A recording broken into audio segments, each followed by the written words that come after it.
Well, next, Susan Watson takes us to Williamson County, where we discover a family tradition of farming that's lived on despite the modern age of mass agricultural commerce.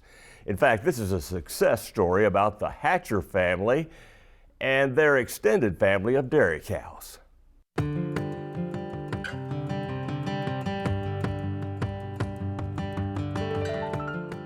Since 1831, 5 generations of the Hatcher family have called this place home.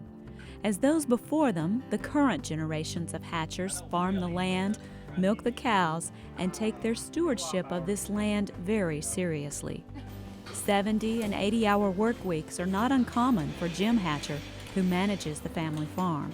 There's milking, and then mowing hay and bush hogging, fencing, general management practices, and just checking cattle and making sure everything's going properly.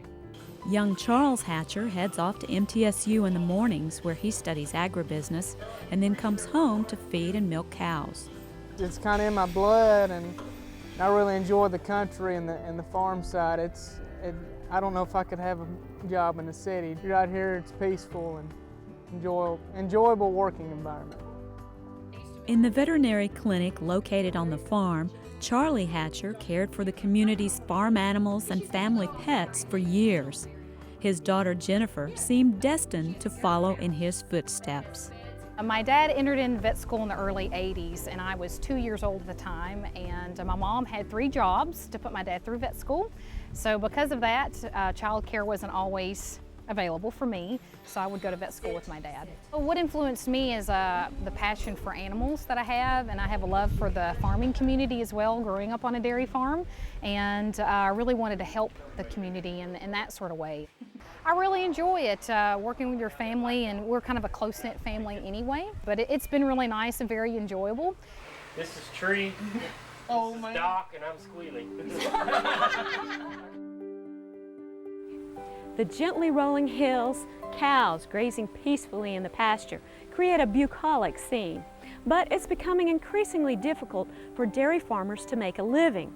The rising cost of fuel and feed, plus the pressure of encroaching development, have forced many dairies here in the Southeast to close their gates forever.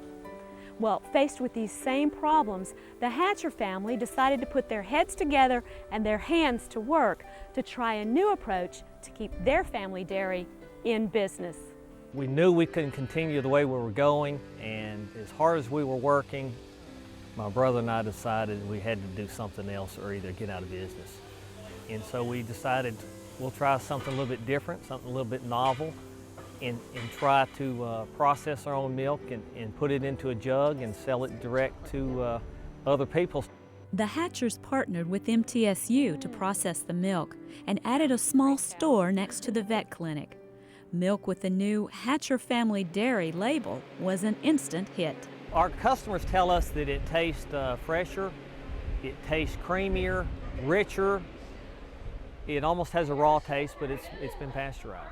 You'll find Sharon, Charles's wife, in charge of the store, ready to help customers take home just the right Hatcher dairy product. We have a lot of families that come in, and a lot of families with small children that like our whole milk because it's so rich and it still has the cream on it. And of course the chocolate's a favorite for everybody. The fresh flavor is something that just comes naturally to Hatcher Family Dairy milk. The milk that a cow produces is primarily a component of what she eats, just like what we are, what we eat.